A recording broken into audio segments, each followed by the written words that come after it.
అక్క చెప్పు ఎట్లా ఉన్నాయి బోండాలు ఈడ? బోండాలు కానీ వడలు కానీ బజ్జీలు కానీ అన్నీను ఇడ్లీ కానీ బాగుంటాయి. రోజు తీసుకెళ్తుంటాం. రోజు తీసుకెళ్తారు.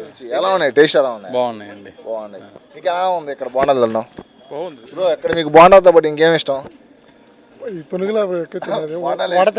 ప్రజెంట్ మనమైతే అయ్యప్ప గుడి దగ్గర ఉండే రూపాయి బోండాల అంగడి దగ్గర వచ్చేసాం. ఏం పేరు మీ పేరా? విజయలక్ష్మి. విజయలక్ష్మి. సో ఈ రూపాయల బోండాలు ఎప్పటి నుంచి ఉంది మన దగ్గర అంగడే? 5 సంవత్సరాల నుంచి ఉంది. 5 years నుంచి. ఏంది మన నెల్లూరులో మొత్తం హాట్ టాపిక్ అయిపోయింది మీరు రూపాయి బోండా అని. రూపాయి కంటే ఏం వస్తుంది నాయన? ఫస్ట్ అలవాటు అయిపోయిందా? ఓకే, అదే అలవాటు అయిపోయింది రూపాయి బాండ్. ఇప్పటికి మీరు రూపాయికే ఇస్తున్నారు. అవును, అందరు రేట్లు పెంచినా మీరు ఎందుకు పెంచలేదంటారు రేటు?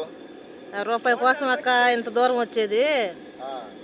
పెద్ద బోండాలు అయితే రోడ్లలో లేదా, అందుకని అందరూ కోరుకుంటున్నారు కాబట్టి మీరు రూపాయి బోండా అట్ట వండిచ్చేసారు.